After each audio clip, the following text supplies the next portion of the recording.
Hello everyone, welcome to your channel. आप सभी का स्वागत है इस बेहतरीन से चैनल पर जीआई विद आशुतोष। मैं आप सभी का स्वागत करता हूं। जैसा कि आप सभी को पता ही है कि एसएससी ने अभी एक नया नोटिफिकेशन निकाला है और एक नई भर्ती जो इस साल की आ चुकी है। उसके अंदर आप देखिएगा staff selection commission post phase 12 की कौन सी भर्ती है उसके बारे में देखते हैं। ऑफिशियल नोटिफिकेशन आ चुका है। साथ ही साथ फेज़ 12 क्या है? आपको सबसे ज़्यादा यही दिक्कत आ रही है। आपने पूरा नोटिफ़िकेशन अगर देखा, सबसे ज़्यादा अगर कहीं दिक्कत आ रही है, तो वो यही आ रही है कि हम इसको क्या करें? मतलब ये है क्या चीज़? कुछ समझ कम आ रही है। और कहूँ तो ये बहुत अच्छा है। क्वालिफ़िकेशन क्या-क्या रहेगा और कैसे पेपर भरने हैं? कितने पेपर भर सकते हो? क्या फ़ीस रहेगी? क्या सब कुछ रहेगा? 2049 2049 पदों पर भर्ती आई है। इस भर्ती की चर्चा करते हैं ऑफ़िशियल नोटिफ़िकेशन के साथ में क्या-क्या आएगा, वो भी मैं आप लोगों के साथ डिस्कस करूँगा इस सेशन के दौरान। आपको जुड़े रहना है। Myself Ashutosh Tora education qualification BSc mathematics BEd IIT 4 year. अगर आप हमारे साथ ऐसी बेहतरीन वीडियो चाहते हैं, तो एसएससी और रेलवे की तैयारी में आपको बेहतरीन तरीके से करवाने की कोशिश कर रहा हूँ, तो आप ऑब्वियसली हमारे साथ जुड़ सकते हैं। चलिए आते हैं अपने मेन मुद्दे पर। देखिएगा स्टाफ सिलेक्शन कमीशन ने जो बात कही है, उसके अंदर अगर अपन देखें तो फेज़ 12 का नोटिफ़िकेशन आया। अब फेज़ 12 होता क्या है? समझना मेरी बात यहाँ पर, बहुत ही सिंपल सी चीज़ है, मैं आपको एक्सप्लेन करता हूँ। ऐसी भर्तियाँ जो एसएससी के द्वारा ही की जाती हैं, है ना? भई सीजीएल एक रैंक है, ऑफ़िसर रैंक है ना? अब इंस्पेक्टर की रैंक है, सीपीओ की भी अपनी रैंक है और एमटीएस की अपनी रैंक है, साथ ही साथ में आप देखोगे सीएचएसएल की भी अपनी एक रैंक है। तो इन सभी की रैंक होने के बाद में कुछ पोस्ट ऐसी बचती हैं जो सेंट्रल गवर्नमेंट अपने ही अधीन करवाना चाहती है या फिर एसएससी के थ्रू करवाना चाहती है। क्या करती है? जो 10th पास होते हैं, उनके बेस पर नौकरी निकाली जाती है, 12th पास होता है तो उसके बेस पर नौकरी निकाली जाती है। साथ ही साथ में ग्रेजुएशन अगर होती है तो उसके बेसिस पर भी एक जॉब निकाली जाती है। इन सब का मामला एक करके फ़ेज़ बोल दिया गया। जब पहली बार भर्ती आई थी तो फ़ेज़ 1 रहा था। जब एक साथ में दी गई थी। अब अलग-अलग डिपार्टमेंट है तो अलग-अलग डिपार्टमेंट के अलग-अलग तो एग्ज़ाम करवाएगा नहीं। तो गवर्नमेंट ने कहा कि अलग-अलग एग्ज़ाम ना करवाकर एग्ज़ाम एक ही करवाया जाए और इसी के थ्रू हम क्या कर लें, हमारी जो भी फुलफ़िल करनी है वो इसी के थ्रू कर लें। तो एसएससी ने इस पूरे मामले को अपने पूरा सिस्टम को अपना इस तरह से बना दिया और जितनी पोस्ट थी उसके हिसाब से वैकेंसी निकाल देता है। ठीक है? ये तो हुई बात इसकी। अब देखो स्टाफ सिलेक्शन कमीशन ऑर्गनाइज़ेशन है। पोस्ट जो सिलेक्शन पोस्ट है यहाँ पर सेक्शन वाइज़ पोस्ट होती है अलग-अलग, है ना? फ़ेज़ 12 है 2024 लिखा हुआ है नोटिफ़िकेशन में अच्छी तरीके से देखना। फ़ेज़ फर्स्ट रहा होगा तब आया होगा। अब फ़ेज़ अगर 12 आ रहा है तो डेफ़िनेटली बात है ये 2012 से स्टार्ट हुआ है ना? अगला जो आएगा वो फ़ेज़ 13 आएगा, है ना? तो भर्ती कितनी है? आप कहोगे सर 2000 भर्ती कितनी है? 2000 2449 और साथ ही साथ में गवर्नमेंट जॉब है। ऑनलाइन आपको एप्लीकेशन मोड है एप्लीकेशन का। साथ ही साथ में 26 फरवरी से 18 फरवरी 2024 के बीच में आप इसमें कर सकते हो, है ना? एनरोल। आपने कहा सर 10th पास है, 12th पास है, ग्रेजुएशन है। क्या ये एलिजिबिलिटी है? मैंने कहा बिल्कुल है। रिटर्न एग्ज़ाम है, सीबीटी के द्वारा होगा, है ना? और साथ ही साथ में सैलरी का जो लेवल होता है, लेवल 1 से लेवल 7 के बीच में है और अच्छा खासा पैकेज यहाँ पर है। वेबसाइट कौन-सी है? अगर इसके बारे में भी कहोगे तो नई वेबसाइट जो आ चुकी है, उसको मैंने भी आपको नोटिफ़िकेशन बताया था। तो डेफ़िनेटली आपको ऑफ़िशियल वेबसाइट से जाकर ही आपको फ़ॉर्म फिल करना है। अब देखो भई, मोटी-मोटी बात और देख लेते हैं, स्टेटस और एक्टिविटी देख लेते हैं। देखो भई, नोटिफ़िकेशन जो आया वो 26 फरवरी को आ चुका था, है ना? पोस्ट ऑफ नोटिफ़ि और ऑनलाइन जो होना है एग्ज़ाम भरने का पैटर्न जो है वो 26 फरवरी से ही स्टार्ट कर दिया गया था। अच्छा ऑनलाइन आने का जो डेट अप्लाई करने का था वो 26 फरवरी से था। 18 मार्च को आपको ऑनलाइन अप्लाई का लास्ट डेट है। साथ ही साथ में 19 फरवरी का फीस पे का लास्ट डेट है, ठीक है? विंडो क्लोज़ कब होगी? करेक्शन विंडो कब आएगी? करेक्शन विंडो आएगी 22 तारीख से 24 मार्च के बीच में। तो आपको अगर कोई करेक्शन करना है फॉर्म के अंदर तो आप कर सकते हो। साथ ही साथ में आपको स्टेटस देखना है तो आप अप्रैल में देखोगे अपना और अप्रैल में ही आपको एडमिट कार्ड दे दिया जाएगा और एग्ज़ाम की डेट उन्होंने दे दी है। 8 मई को। एग्ज़ाम की डेट भी दे दी गई है। जनवरी, फरवरी, मार्च, अप्रैल और मई। भाई बहुत सुनहरा मौका है, जो लोग एसएससी की तैयारी कर रहे हैं उनके लिए। अब वैकेंसी कितनी आई है सर? तो वैकेंसी जो आई है फेज़ 12 की वो आपके 2049 है ना? फेज़ 12 की है 10th 12th और ग्रेजुएशन आपको यहाँ पर कैंडिडेट जो भी हैं, वो कैटेगरी वाइज़ उसको फिल कर सकते हैं। सब देखो अब कैटेगरी वाइज़ अगर यूआर और ओबीसी को देखें तो ₹100 आपकी फ़ीस रहेगी, बाकी फीमेल है, एससी, एसटी है, ओबीसी एससी, एसटी है, उनके लिए निल है।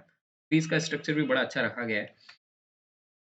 अब इसमें क्या-क्या लेवल की जॉब रहती है? सुनना मेरी बात को, बात ढंग से सुनना क्योंकि यहीं गड़बड़ी होगी और यहीं से आपका पूरा मामला बटल पलट जाएगा। पूरा इतना जो बाहरी नोटिफ़िकेशन है ना, उस बाहरी नोटिफ़िकेशन में बात यहाँ से समझना।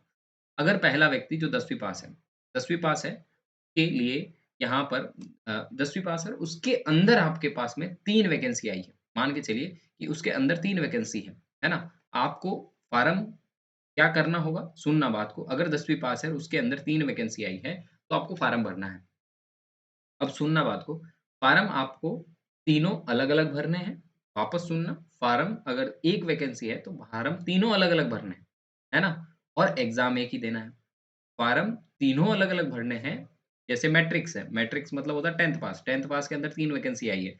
तीनों के 3 अलग-अलग फ़ॉर्म भरने हैं, तीनों के 3 अलग-अलग फ़ॉर्म भरने हैं, पर एग्ज़ाम एक ही होगा मैट्रिक्स, ठीक है? एडमिट कार्ड एक ही आएगा, 10th प्लस पास आउट जो भी होगा व्यक्ति, उसके लिए 3 अगर वैकेंसी आई है, तो तीनों पर फ़ॉर्म अलग-अलग भरा जाएगा। 3 फ़ॉर्म, ₹100 का 1 बार, ₹300 के 3 फ़ॉर्म भरने हैं। ₹300 के तीनों फ़ॉर्म हो जाएँगे, ठीक है? एग्ज़ाम एक ही होगा, एडमिट कार्ड एक ही आएगा। अब आप प्रेफ़रेंस दे दोगे उसको 1 second first, second, third, fourth तो उसके अंदर जब भी आपका सिलेक्शन हो जाएगा तो आप उसके अंदर भर सकते हो। सुनना अगली बार, मैट्रिक्स में आए, इंटरमीडिएट में आए, इंटरमीडिएट 12th पास में अगर आप आए, किसी भी गवर्नमेंट अप्रूव्ड बोर्ड से आपको पास करना है, तो 12th में भी मानो इसी तरह से 3 पोस्ट थी, है ना? तो आपको तीनों पोस्ट में अगर आप चाहते हो कि मैं तीनों पे भरूँ, तो आपको तीनों पर फ़ॉर्म भरने हैं 3, एग्ज़ाम होगा 1। अगर आप कहते हो सर मैं तो ग्रेजुएट हूँ, मुझे तो तीनों ही वैकेंसी में फ़ॉर्म भरना है। तीनों ही वैकेंसी में कितने फ़ॉर्म भरोगे? आपने कहा सर तीनों ही वैकेंसी में 3 फ़ॉर्म भरी जाएँगे, ऐसा नहीं है कि एक ही फ़ॉर्म भर है ना? तो मुझे मोटे-मोटे तौर पर 3 ही वैकेंसी में फ़ॉर्म भरना है, पहली, दूसरी और तीसरी। तो आप कहोगे सर तीनों में फ़ॉर्म मैंने कहा एक-एक में भरा मैंने, तीनों में 3 फ़ॉर्म भरे, तीनों के अलग-अलग 3 एडमिट कार्ड आएँगे और तीनों का सिलेक्शन रिज़ल्ट जो होगा वो भी अलग-अलग। बात समझ में आई मेरी? वापस समझना बात को। अगर आप एक ही पोस्ट के लिए एक ही कैटेगरी में 10th मीडिएट में, इंटरमीडिएट में आपने 3 फ़ॉर्म अगर 3 पोस्ट के लिए आया, आपने तीनों पोस्ट के लिए अप्लाई करा, एडमिट कार्ड एक ही आएगा, है ना? रैंक देके आप उसको सिलेक्शन प्रोसेस में आ सकते हो। अगर आप कहोगे कि नहीं सर मैं ग्रेजुएट हूँ, मुझे तीनों में ही भरना है, तो आप तीनों में अलग-अलग भरोगे, तीनों में एडमिट कार्ड अलग-अलग आएँगे। भर्ती अच्छी है, तैयारी अच्छी अगर रहेगी तो डेफ़िनेटली इसमें सिलेक्शन की संभावना है, कॉम्पिटिशन कम है, कम से कम लोग भरेंगे और आप इसमें संभावनाएँ ज़्यादा हैं, ये मान के चलिए, है ना? संभावनाएँ ज़्यादा हैं। अब इसमें क्या-क्या रहता है, अगर इसके ऊपर भी बात करूँ तो 100 क्वेश्चन आएँगे, 2 मार्क्स का 1 क्वेश्चन है, लगभग 2 मार्क्स का ईच क्वेश्चन, है ना? 60 मिनट का आपका पेपर है, 1 मिनट आपको दिया जाएगा और 1 मिनट एंड 80 मिनट अगर वो 1 घंटा या फिर 80 मिनट बोला जाए। 1 मिनट या 80 मिनट, है ना? 60 मिनट, 1 आवर या 80 मिनट, दोनों चीज़ें हैं। देखो क्या देता है उसका कैंडिडेट अलग-अलग पर है और लगभग-लगभग माइनस मार्किंग जो है वो 50% 0.5 मार्क्स जो है वो कट कर दिया। एक सही मार्क्स देने पर 2 मार्क्स मिलते हैं, काटने का जो रेशियो है वो 0.5 हो जाएगा, ठीक है? और एजुकेशन क्वालिफ़िकेशन जो है वो अलग-अलग उसके वाइज़ हो गई है और पार्ट जो एग्ज़ामिनेशन का पैटर्न है वो 4 पार्ट में डिवाइड हो रखा है। वही 4 पार्ट मैं आपके सामने वापस बता देता हूँ। तो देखो जनरल इंटेलिजेंस ही है, अवेयरनेस है, क्वांट है और साथ ही साथ में इंग्लिश। लेवल के अनुसार वो बोल दिया है उसने 25 क्वेश्चन है, 50 नंबर 25 50 नंबर 25 मार्क्स का ये पेपर है और 100 क्वेश्चन है। 100 क्वेश्चन है, वही एसएससी का सिलेबस रहता है जो आप पढ़ रहे हो, जिसमें आपने पढ़ा है, उसी के बेसिस पर क्वेश्चन पूछे जाते हैं और उसी के अंदर आपकी ये सारी चीज़ें रखी गई है। तो आपको उसमें भी कोई दिक्कत नहीं है कि सिलेबस क्या होगा, सिलेबस वही है जो आप पढ़ रहे हो, है ना? ठीक है? एक बार कन्फ्यूज़न को वापस क्लियर कर देता हूँ क्योंकि कन्फ्यूज़न में फिर रहोगे आप लोग और थोड़ा-सा वापस समझा देते हैं इसी चीज़ को कि हमने क्या कहा? हमने कहा कि अगर आप 12th 10th पास थे, तो 10th पास के आप क्या कर सकते हो? अगर आपने 3 पोस्ट पर फॉर्म भरा, है ना? 3 पोस्ट पर फॉर्म भरा, एग्ज़ाम 1 होगा, ठीक है? और अगर आपने इंटरमीडिएट 10th लेवल का था और आपने 2 फॉर्म भरे, तो 2 एग्ज़ाम होंगे और साथ ही साथ में ग्रेजुएशन के 4 पोस्ट पर आपने फॉर्म भरा, तो ग्रेजुएशन के 4 एग्ज़ाम होंगे, है ना? बट नोटिफ़िकेशन क्या कहता है कि मिनिमम मैक्सिमम आप 3 एग्ज़ाम दे सकते हो। 3 एग्ज़ाम का मतलब होता है 3 कैटेगरी के एग्ज़ाम बना सकते हो। ये पहली कैटेगरी में एग्ज़ाम कितना होगा? आपने कहा सर 1 एग्ज़ाम होगा, है ना?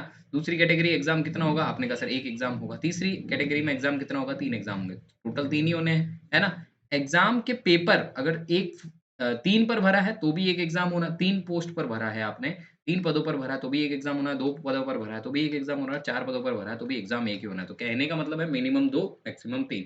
तो ये आप समझ गए होंगे। मेरे हिसाब से अब आपको थोड़ी-सी समझ में आ गई होगी। आई होप आपको ये सेशन अच्छा लगा होगा और ऐसी ही बेहतरीन इन्फॉर्मेशन के लिए आपको हमें फॉलो कर लेना है। Have a great day. जय हिंद, जय भारत। मिलते हैं अगले वीडियो में। Signing off.